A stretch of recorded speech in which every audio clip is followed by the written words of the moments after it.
തുടക്കം മുതൽ ഒടുക്കം വരെ ട്വിസ്റ്റുകൾ. കേസന്വേഷണം തുടങ്ങിയത് മോഷണ സമക്കേസിൽ.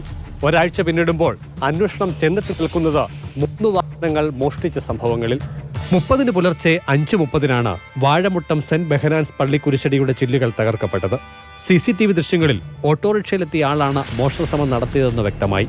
കൂടുതൽ CCTV ദൃശ്യങ്ങൾ പരിശോധിക്കുന്നതിനിടെയാണ് കുറ്റിപ്പുറത്തെ സംഭവം. റോഡ് വക്കിൽ പാർക്ക് ചെയ്തിരുന്ന ഓട്ടോറിക്ഷ മെയ് 28 രാത്രി മോഷണം പോയി. ഉടമ പരാതിയുമായി പോലീസിനെ സമീപിച്ചു. അന്വേഷണത്തിനിടെ പെരുമ്പാവൂരിലെ ഒരു ഇന്ധന പമ്പ് ഉടമ ഓട്ടോറിക്ഷ ഡ്രൈവറുടെ നമ്പറിലേക്ക് വിളിച്ചു. 700 രൂപയ്ക്ക് ഡീസൽ അടിച്ച ശേഷം പണം നൽകാതെ ഡ്രൈവർ കടന്നുവെന്നായിരുന്നു സന്ദേശം.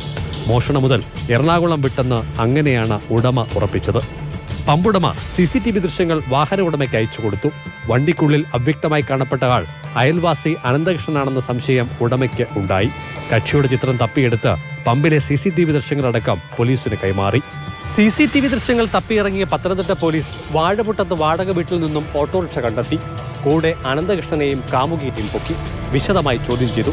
മെയ് 20-നും 27-നുമായി 2 ഇടങ്ങളിൽ നിന്നായി ഇരുചക്ര വാഹനങ്ങൾ കൂടി ചൂണ്ടിയ കാര്യം അപ്പോഴാണ് വ്യക്തമായത്. ബൈക്കുകളിൽ ഒന്ന് അടൂരിൽ വിറ്റ് കാശാക്കി. കുറ്റിപ്പുറത്ത് രജിസ്റ്റർ ചെയ്ത ഓട്ടോറിക്ഷയുടെ വിവരം തേടി മലപ്പുറം പോലീസിന് സന്ദേശം പോയപ്പോഴാണ് കാര്യങ്ങളുടെ കിടപ്പ് പിടികിട്ടിയത്. സെന്റ് ബെഹനാൻസ് ചർച്ചിൻ്റെ കുരിശടിയുടെ ഫ്രണ്ട് ഗ്ലാസ്, വലിയ ഗ്ലാസ്സാണ്. ഇപ്പോൾ നിങ്ങൾ കണ്ട ഈ ഗ്ലാസ്സാണ്. അത് 30-ാം തീയതി വെളുപ്പിനെ 3:50 ആരോ എറിഞ്ഞ് തകർത്ത് ഇവിടുന്ന് കടന്നുപോയി. അപ്പോൾ ഇത് ആരാണ് തകർത്തതെന്നുള്ളതിനെക്കുറിച്ച് അന്ന് യാതൊരു സൂചനയില്ലായിരുന്നു. തുടർന്ന് ഞങ്ങൾ ഒരു സ്പെഷ്യൽ ടീം രൂപീകരിച്ച് 3-4 ഗ്രൂപ്പായിട്ട് തിരിഞ്ഞ് കഴിഞ്ഞ കുറേ ദിവസങ്ങളായിട്ട് ടൗണിലും പരിസരത്തുമൊക്കെ അന്വേഷിക്കുകയായിരുന്നു. അപ്പോൾ നമുക്ക് ഇതുമായിട്ട് ബന്ധപ്പെട്ടൊരു ഇൻഫർമേഷൻ കിട്ടിയത്, ഇവിടെ ഒരു ഓട്ടോ വന്നു പോയതായിട്ട് ഞങ്ങൾക്ക് ഇൻഫർമേഷൻ കിട്ടിയായിരുന്നു. അതിൻ്റെ അടിസ്ഥാനത്തിൽ ഇവിടുന്ന് ആ സമയത്ത് പാസ് ചെയ്ത വാഹനങ്ങളെല്ലാം പരിശോധിച്ചതിൽ നിന്ന് ഓട്ടോറിക്ഷ ഫുള്ളി ഐഡൻറ്റിഫൈഡ് ആയില്ല, പക്ഷേ ഓട്ടോ നമുക്ക് കണ്ടെത്താൻ പറ്റി. നമ്പർ കിട്ടിയിരുന്നില്ല.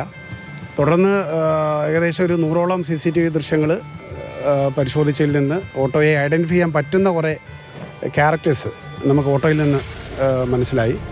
അങ്ങനെ ഓട്ടോ ഐഡൻറ്റിഫൈ ചെയ്ത് അത് ചേസ് ചെയ്ത് അതിലെ പ്രതിയെ വെരിഫൈ ചെയ്തു. അനന്തകൃഷ്ണൻ എന്നാണ് അയാളുടെ പേര്, 21 വയസ്സ്. മോഷ്ടിച്ച വാഹനത്തിൽ കുറ്റിപ്പുറത്തു നിന്നും പത്തനംതിട്ടയിലേക്കുള്ള യാത്രയിലും കുരിശടിയുടെ ചില്ല് പൊട്ടിക്കുമ്പോഴും ഇയാളുടെ ഒപ്പം യുവതി ഉണ്ടായിരുന്നു. ആ പെൺകുട്ടി നിലവിലെ നമ്മുടെ അന്വേഷണത്തിൽ പ്രതിയായിട്ട് വരുന്നില്ല. കാരണം ഈ മോഷണം നടത്തിയത് മുഴുവൻ ഇവൻ ഒറ്റയ്ക്കാണ്. ഈ എറിയുന്ന സമയത്ത് കുട്ടി ഓട്ടോയിലുണ്ടായിരുന്നു. പക്ഷേ ആ കുട്ടിയുടെ ഇൻറ്റൻഷൻ ഞങ്ങൾ വെരിഫൈ ചെയ്തിരുന്നു. അതിൻ്റെ ഇൻറ്റൻഷൻ പ്രൂവ്ഡാകാത്തതുകൊണ്ട് തൽക്കാലം നോട്ടീസ് കൊടുത്ത് വിട്ടേക്കാണ്. അത് അന്വേഷണത്തിൽ കൂടുതൽ വെരിഫൈ ചെയ്യും.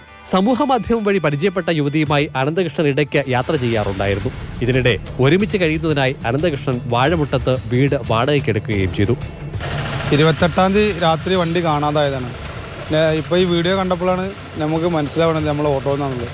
അപ്പോൾ പിന്നെ കുറ്റിപ്പുറം സ്റ്റേഷനിലേക്ക് ഞങ്ങൾ വീഡിയോ അയച്ചു കൊടുത്തപ്പോൾ അവർ പറഞ്ഞു നമ്മളെ വണ്ടി തന്നെയാണ്, നമുക്ക് പരിശോധിക്കാമെന്ന് പറഞ്ഞ്.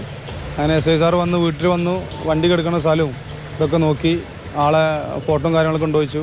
അപ്പോൾ ഞങ്ങളിതൊരു ചെറുതായിട്ടൊരു ഫോട്ടോ ഉണ്ടായിരുന്നു. അപ്പോൾ അത് കൊടുത്തപ്പോൾ ഏകദേശം ആൾ ഇവൻ തന്നെയാണെന്ന് പറഞ്ഞത്. മുൻപ് വർക്ക്ഷോപ്പിൽ ജോലി ചെയ്തിരുന്ന ആളാണ് അനന്തകൃഷ്ണൻ. ഒരുവിധപ്പെട്ട വാഹനങ്ങളെല്ലാം അനായാസം കൈകാര്യം ചെയ്യും. വാഹനങ്ങളുടെ പൂട്ട് പൊളിച്ച് വയറുകൾ പ്രത്യേക നിലയിൽ കൂട്ടിയോജിപ്പിച്ചാണ് ഇയാൾ വാഹനം സ്റ്റാർട്ടാക്കി കിടക്കുന്നത്.